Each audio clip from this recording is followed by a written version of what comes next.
প্ৰিয় শিক্ষাগুৰুসকল জনাই আছোঁ এটা খুব গুৰুত্বপূৰ্ণ খবৰ যে ভাৰত চৰকাৰৰ ফালৰ পৰা আহিছে এটা নটিফিকেশ্যন আৰু সেই নটিফিকেশ্যনত কি লিখা আছে কিহৰ বিষয়ে আহিছে মই সবিশেষ জনাম এইটো ভিডিঅ'ত তো আপোনালোকে একদম শেষলৈকে ভিডিঅ'টো চাব যে ভাৰত চৰকাৰৰ ফালৰ পৰা আচলতে সম্প্ৰীতি বুজন সম্পৰ্কীয় এক গুৰুত্বপূৰ্ণ নিৰ্দেশনা আহিছে বিদ্যালয়সমূহলৈ আৰু সেইবাবে অসম চৰকাৰে অসমৰ ফালৰ পৰাও এই নটিফিকেশ্যনখনৰ ৰেফাৰেঞ্চত আৰু এটা নটিচ দিছে অসমৰ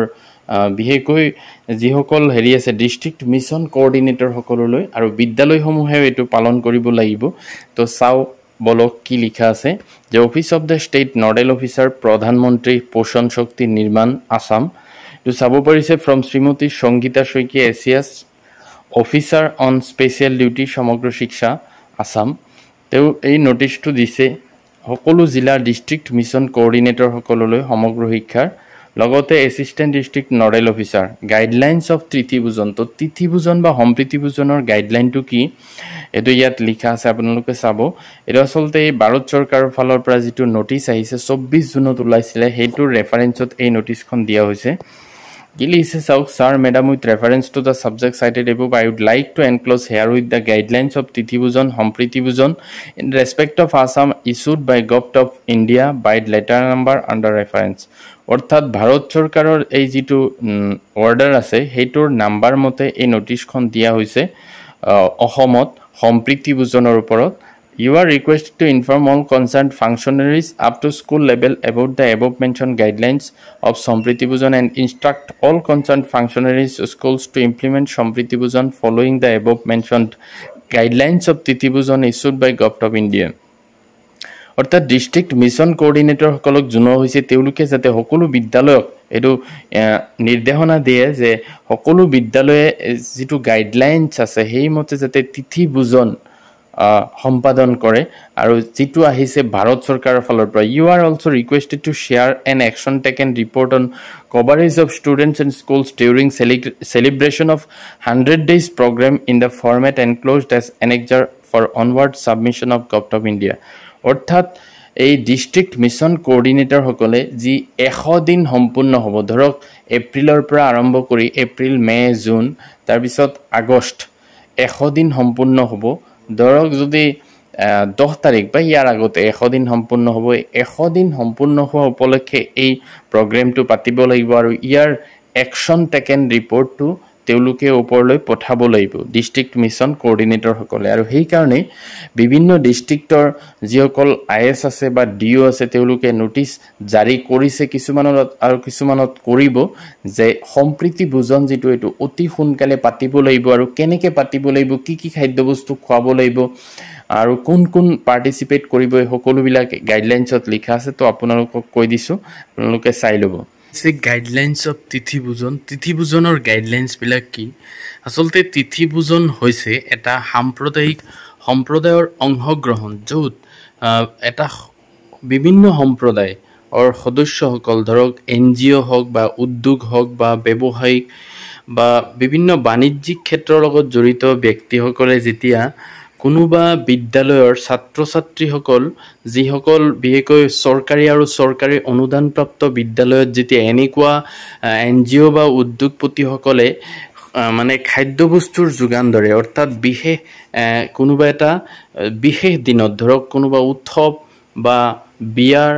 পাৰ্বণ বা কোনোবা ছাত্ৰ বা শিক্ষকৰ জন্মদিন উপলক্ষে বা বিয়া বাৰু বা কোনোবা এখন ৰাজ্যৰ প্ৰতিষ্ঠা দিব উপলক্ষে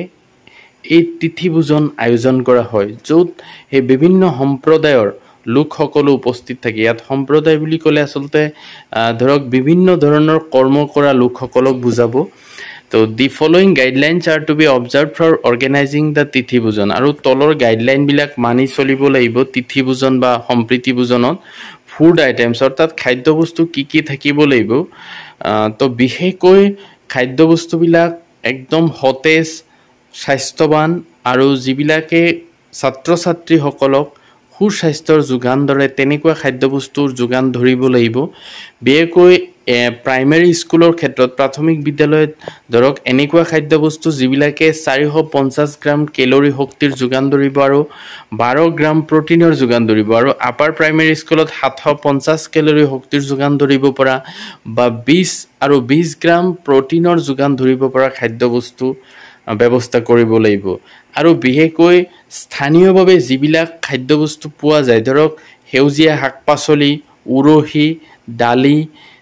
তেনেকুৱা ধৰণৰ বাজৰা তেনেকুৱা ধৰণৰ খাদ্যবস্তু থাকিব মেনুত আৰু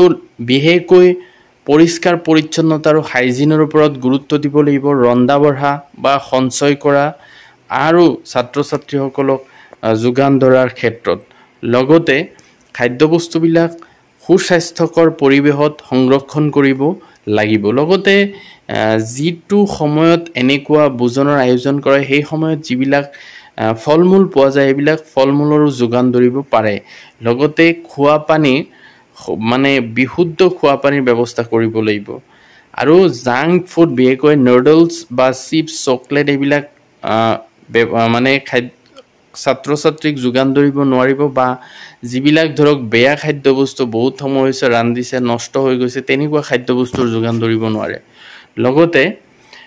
খাদ্যবস্তুৰ যি সংৰক্ষণ আৰু পৰিষ্কাৰ পৰিচ্ছন্নতা তাৰ ওপৰতো গুৰুত্ব দিব লাগিব যে যিসকলে খাদ্যবস্তু ৰান্ধাৰ পিছত শিক্ষক বা যিসকলে ৰান্ধিছে তেওঁলোকে খাদ্যবস্তুটো টেষ্ট কৰি চাব লাগিব তাৰ পিছতহে ছাত্ৰ ছাত্ৰীসকলক যোগান ধৰা হ'ব আৰু লগতে এই বস্তুটো আসলতে কমিউনিটি পাৰ্টিচিপেশ্যন বুলি কোৱা হ'ব যেটো বিভিন্ন সম্প্ৰদায়ৰ অৰ্থাৎ এক বিদ্যালয়খন য'ত আছে তাৰ চাৰিওফালে থকা বিভিন্ন ধৰণৰ মানুহ যিবিলাক বেলেগ বেলেগ ধৰক কাম কৰে যে ব্যৱসায়ী হওক দোকানদাৰী হওক বা এনজিও চলোৱা সকলো ধৰণৰ ৰাইজে যেতিয়া এনেকুৱা সম্প্ৰীতি ভোজনত অংশগ্ৰহণ কৰিব তেতিয়া বিদ্যালয়ৰ প্ৰতি তেওঁলোকৰ যিটো দায়বদ্ধতা আৰু তেওঁলোকৰ যিটো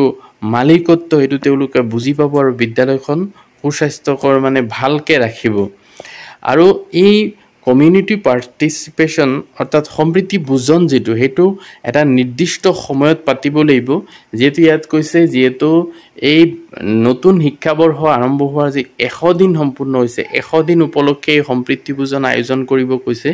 আৰু এটো আৰু প্ৰত্যেক জিলাতে আসলতে এই সম্প্ৰীতি ভোজন পাতিবলৈ নিৰ্দেশনা দিয়া হৈছে আৰু প্ৰত্যেক জিলাৰ প্ৰত্যেকখন বিদ্যালয়ে এটো পাতি পেলাই ফটো বিলাক তেওঁলোকে জিলা পৰ্যায়লৈ প্ৰেৰণ কৰিব লাগিব যে তেওঁলোকে সম্প্ৰীতি ভোজন এই